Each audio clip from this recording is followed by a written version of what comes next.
Welcome back to Love Life After. I am Christelle.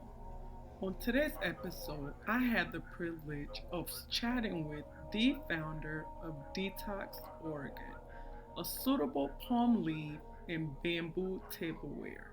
Our conversation will definitely change the way you see plasticware.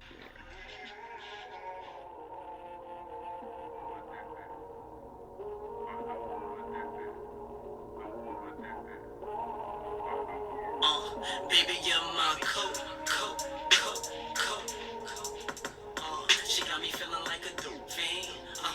I'm addicted to a black queen, baby, you're my coat.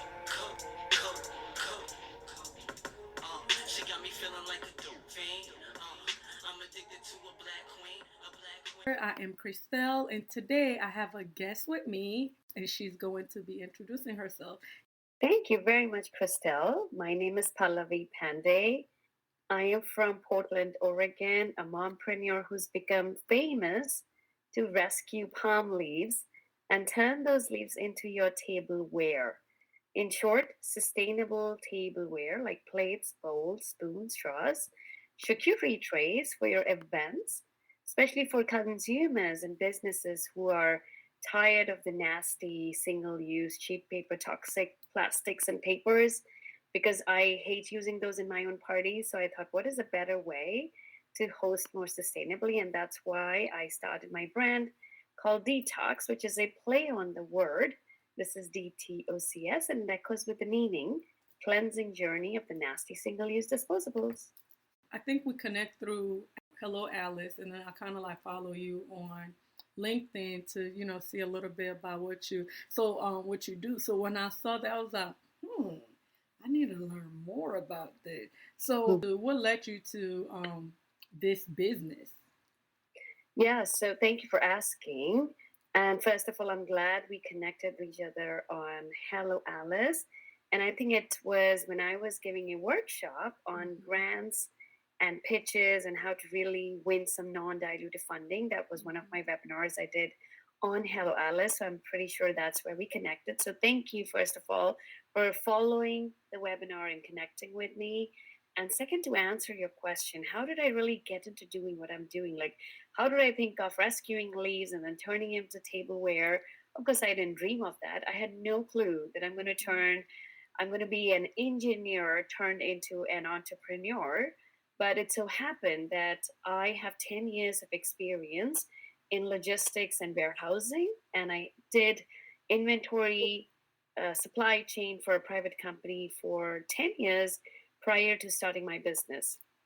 And then I gained all that information, like hands-on information on an experience on how to do supply chain, how to ship products between countries, what is the most efficient way to do it, what does manufacturing looks like, what does wholesale look like. So I gathered all that information, and then I thought about my pain points of hosting, because I'm an entertainer. I'm a mom who loves to party, but I hate the cleanup part. I really dread when it comes to cleanup after hosting, and I'm like, please don't ask me to clean up when I'm a guest at your parties. How dare you? And I promise I will not ask you the same thing. So honing into that feeling, I remember when I used to host, I used to be tired of changing my trash bags with those paper and plastics, and I used to feel guilty after my own parties.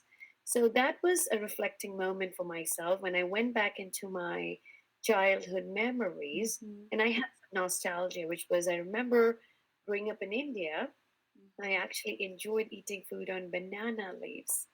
That is a piece of our Indian culture that is even practiced today. If you ever go back and visit India, don't be surprised in Indian weddings or in Indian restaurants, especially in the southern part of India, you will actually be served food on a piece of leaf. It will not be a plate, and you'll probably be asked to use your fingers to eat your food. So honing into those cultural experiences, I was nostalgic, and I was like, you know what? There has been a practice of using leaves as our plates for centuries in India. And what if I become that entrepreneur who can start a brand and bring this cultural experience to people around the world? And that is how I started manufacturing in India using the leaves that are on the ground. and turning them into tableware, mindfully made, intentionally made, and giving it to consumers who just wanted to look for better sustainable alternatives. And slowly we launched in the US in 2019, right before COVID. And then, of course, COVID happened, and the world taught me brand new things, which was people were tired of doing dishes in their homes 24/7 because they were spending a lot of time in their kitchens. And then there were intimate gatherings. People were turning into bubble parties. People wanted no cross contamination. People were just looking for more and more well made products for people and planet. Why? Because we were using and consuming these products almost every day. So now people had all these reasons to think more about the trash we're creating, the landfill we're creating, and that led us to a growth. We launched in the Canadian markets soon after that, and now we're launching into the European market. So we have become a global brand. That's amazing. Yeah, So how does that entail? Like, so yeah. you use the, yeah, go ahead, explain. I'll just give you a quick rundown on how it's done because it is flabbergasting. Like when people look at our tableware, they're like, "Oh yeah, this is bamboo," and I'm like, "No, this is actually not bamboo. This is actually palm leaves." So the inspiration of the products come from banana leaf and the culture of eating on leaves. But banana leaves are very fragile. You can't turn banana leaves into plates. They're not sturdy. They leak. They'll get gold holes. So technically, you can't use banana leaves. So we use something called areca palm leaves. So the purpose of the tree is to produce areca nuts. These are areca palm farms that are in India. And the purpose of the trees, again, is to produce nuts. The nuts are consumed. The leaves from the tree fall down, and that's what becomes our raw material. So we take the raw material, which are these leaves on the ground, and then we heat compress the leaves in a big machine. And under that machine is what we give them the shape, like a round plate or a square plate or a bowl. So whatever you want to design, you design under that big heat compressing machine, and that is all. There's no coating, there's no other chemical on the tableware, and that is why they compost in 90 days in your backyard so fast. They go back to nature. So in my own parties, we put all of our plates in our compost pile. So I have a big garden at the back in my own home, a 20-foot garden. So we put all the tableware plates in there. Or sometimes we take our bowls that we use and we turn them into dog bowls because we dog sit a lot. So we just give the dogs who we dog sit water in that. Or sometimes my daughters, they're 13 and 11, would actually use the bowls to plant seeds. So as a planter, we would use the bowls and put them in the garden. And after 90 days, the bowls disappear because they compost. Wow, I'm so amazed. I've never heard of anything like that before. I mean, I'm guessing that kind of like come from your year of experience as as an engineer and all your research. But Yes. that's amazing.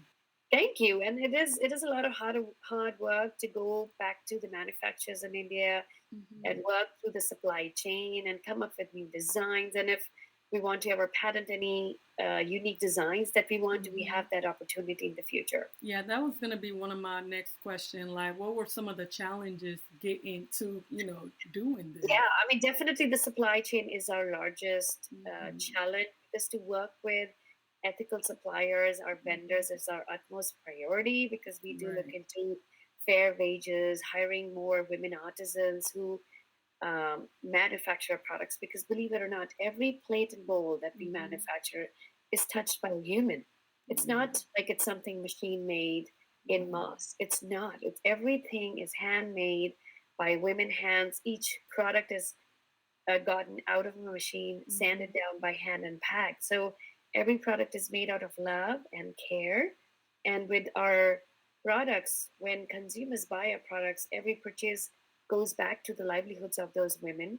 We do a lot of social impact, like giving back to those women, supporting education scholarships for children back in India. We do a lot of sweater drives back in India.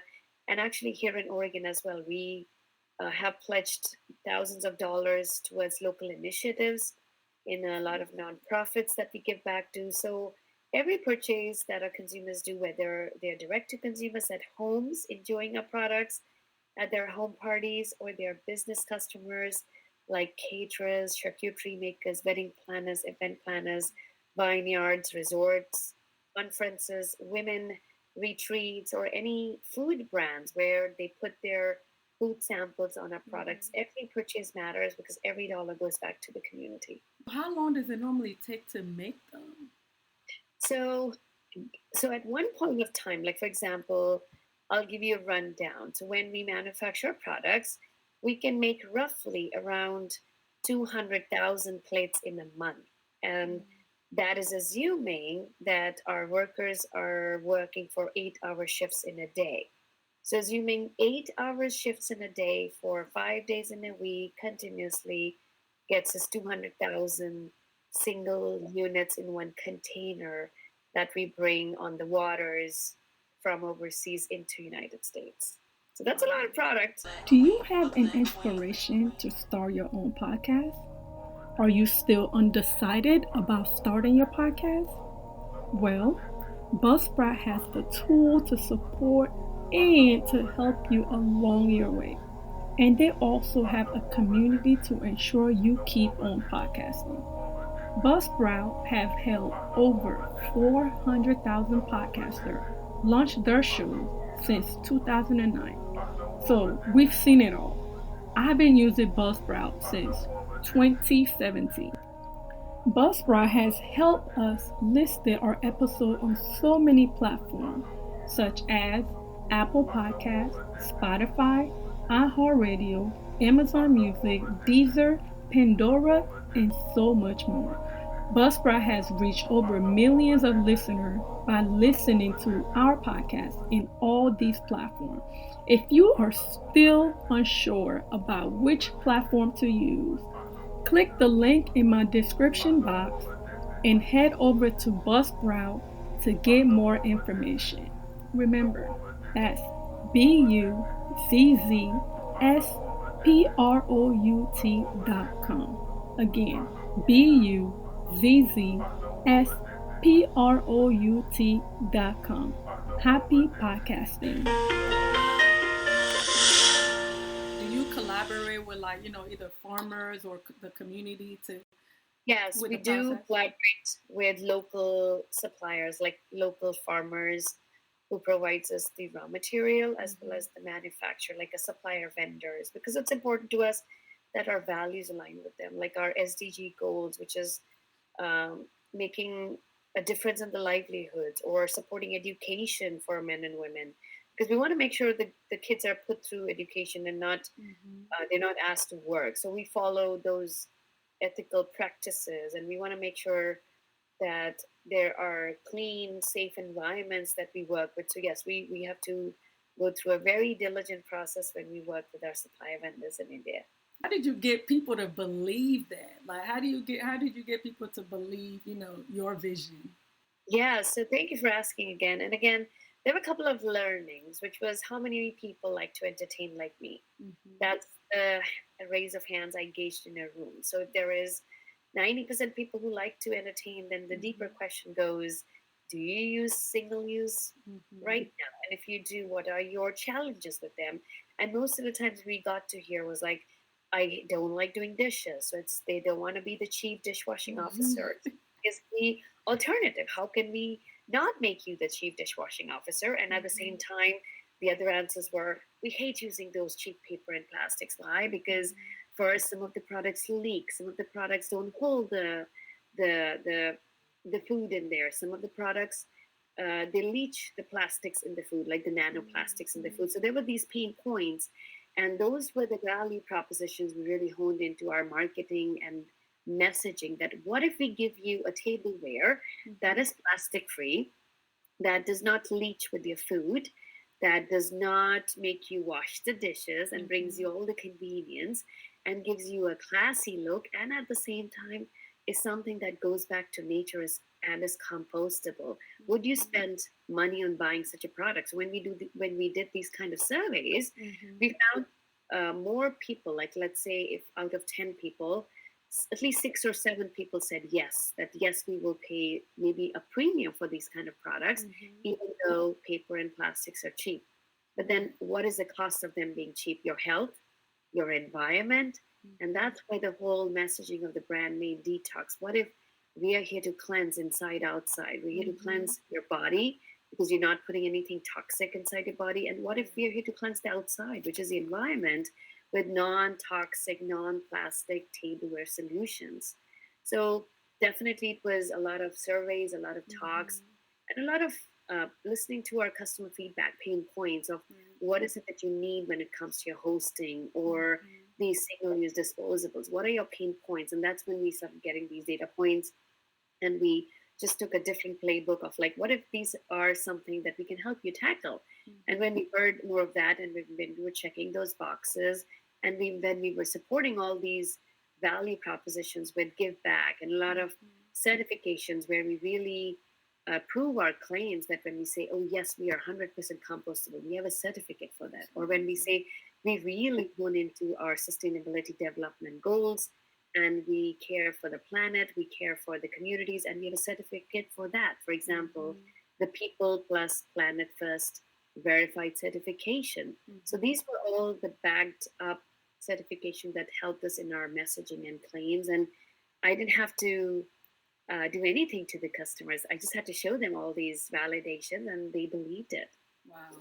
Like, speaking of customers, that you took all the precaution, all the steps you need, you listen to your customers. So right now, who are your customer? Are they B2B or they B2C? Like, who do you focus more towards? So right now we have a good mix between direct to customers who buy smaller packaging or products, either through our website or through Amazon US, Amazon Canada, and soon Amazon Europe. We will be launching. So either smaller packaging through our website and Amazon, or it's all customers who buy in wholesale. For example, restaurants, caterers, resorts, boutique resorts, or women who do conferences, women who do retreats, or other business owners who have vineyards, who do cheese and wine festivals, who make charcuterie boards, who do events, corporate events, who do weddings, events. So we've got a good mix between business clients as well as direct to consumers. And they find us on our website directly or on Amazon. That's cool. And what has been one of your biggest challenge with this? Definitely the biggest challenge has been, we thought we would make a great product on retail. Like we get this question so many times, like which store can we find you? And we till today say, we're sorry, we don't sell in store, because sometimes our products can be bulky, it can be big, and we occupy a lot of shelf space, and no buyer, no procurement of decision maker is going to give us that retail space, right? Because retail is a cutthroat competition and challenge. So that's why we honed into a different e-commerce strategy, where it's like, what is it that you need, and what if we just send it to you for free at your door? We make it easy for the customer. So that was a challenge, which was having that pivot or mind shift from retail into e-commerce, because most of my friends or my founders in my similar CPG group, which is consumer product goods, actually sell their products on retail, which is on shelves in stores, and I don't. So it was kind of really taking a pause and really reflecting on my products, and really thinking that, you know what, I might not make a good fit for retail, so it's okay. It still are a good fit for e-commerce, and we'll just provide the products to our customer directly to their homes or directly to their businesses. So it was a FOMO. There was a FOMO that I am not in retail. Right.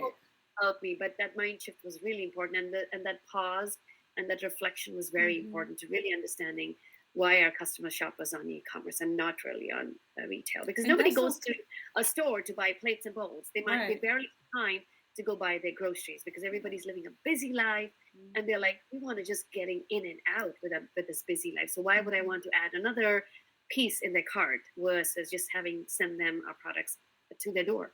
Yeah. So what's people's reaction when you tell them? So even after 6 years, I think it's still a challenge, because I still have to tell them this is not bamboo, this is palm leaf. So, though it's funny, because we recently launched bamboo products on our website again. Really? So yeah, but the way the bamboo fiber products versus the palm leaf looks is very different. You can't confuse them, but most of the times people do, and that's something. It's an ongoing awareness piece for the products, for the brand, that we have to challenge our customers with, that this is palm leaf and this one is bamboo fiber. So these are two different. They look different aesthetically. They are different. They both have different appeal. So that's a constant messaging to our customers and education and awareness piece with our customers, even today.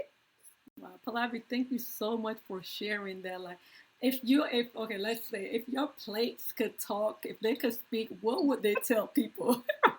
They would say, "Eat on me, eat on me." They would not eat me because I do not want customers to have two stomachs. Right. One stomach is good enough for food, and that's what I'm saying. The plates are not very tasty because I've had those edible spoons and they're not very tasty to eat. So my plates would be screaming, use me, not eat me, eat me." Right, I know that's right. So where do you see your business, well, your brand, not your business, where do you see your brand like a year or 5 from now? Yeah, so like I said, it's been 6 amazing years. We've scaled in US, in the Canadian markets, and soon by the end of this year in the European market. In the next few years, we really want to see in pipeline our brand in Japan, Mexico, UK, Australia, New Zealand, where there's hospitality, and really replacing those paper and plastic nasty single-use disposables with our classy compostable ones. So y'all here, and where can people find you? It's simple, it's easy. You can find us on Amazon. You can look for a brand called DTOCS, DTOCS, or come to us directly to build this amazing boutique client experience that we provide when you come on our website, which is detox.com, spelled as DTOCS. So mind it, this is a cool 5-letter word. It is a play on the word detox. So this is DTOCS.com. And if you're giving us a try, and if you're really wanting to see how do these products look made out of leaves, feel free to use the coupon code DTOCS20, which is DTOCS, with the number 2020 for 20% off and free shipping right to your door. I may be using that. But so y'all hear from her. This is an amazing brand. I'm actually going to be going on Amazon. Well, if we go on your website, we get the 20% off. So go on detox.com so you could use that 20% off. So you could, try her plate and see it. I know I'm going to love it because my kids don't like doing dishes. Oh, very cool. Let's save you some dishes. Let's save you some quality time. Right. And let's fall in love with detox. If your audience gives us a try, feel free to connect with us because we love posting and highlighting people who are using a product, showing pictures. So if people after ordering shares pictures with us through either email or social media, we would love to tag and highlight the audience who's using a product. So we'd love that. So buy us directly on the website, and we, like I said, we offer wholesale on the website as well. So if you want to purchase our products in a larger volume, feel free to just connect with us, and that way that opens up a relationship and a communication with us when you shop with us directly. Wow, I'm so happy that I got to connect with you. This was an amazing segment, and thank you so much for sharing yourself with us. Do you have anything else? Oh, of course. Do you have anything else you want to add before we? I'll just say some of our best customer stories have been when dogs have been playing with our tableware after parties and enjoying our bowls and plates, ripping them apart as a pet toy, or if you have barbecue parties or Super Bowl and football parties or just picnics in the backyard or camping, when you throw the products in the backyard, don't be surprised. There might be a bunch of rabbits coming and having a barbecue party. So we go beyond people, planet, and parties. We go to pets as well. I have one quick question. Have you ever tried to go on to Shark Tank? Oh boy, thank you for that so many times. So we auditioned for Shark Tank twice in the last 6 years. We have not been able to make it to the third round, which is the round where you called in LA and you have to actually shoot in their studio. But we've done the first 2 rounds where we've qualified, but we haven't done it seriously up to the third round. So hopefully when we've had enough traction and branding globally, we can go back to the Sharks. And it's more than the money. I just don't need money. I need their network. I need the connections. Because that's where the real gold is, that mentorship and that guidance on how to really grow. And with me bringing it up, I think it's in existence, so it's coming. So I pray that, in the next few years that you do get the opportunity to make it to the third round so you can get the mentorship that you need. And one tip to your audience, entrepreneurs, is if you really don't have to dilute your equity from the business, don't do it. Right. Because it's very hard. There are a lot of ifs and buts and with other people on the cap table. So as long as you can grow it yourself, I highly suggest don't dilute it. But if you have to for capital, for whatever those reasons are, then you don't have a choice. But as long as you can sustain this, that's the most beautiful thing. And that's why I refrain from actually taking that money from the sharks. I can take it, but that's going to increase a lot of headache as well. Yeah, and then like you say, it's really the mentorship and the support that's what's Yes. important. So just doing that, and I think what you're doing is great. I think continue to push through. You are doing the best that you can, and I'm so proud of you. I think that's amazing. I'm definitely gonna be going to use that. So I just want to say thank you so much. Thank you for having me. This was a pleasure. Thank you. Thank you guys so much for listening. If y'all have any question, comment, or concern, please email us at lovelifeafter18@gmail.com or hit us up on our social media at love.lifeafter, and we will see you next time. Thank you, Pallavi. Really appreciate you. Likewise. And thank you.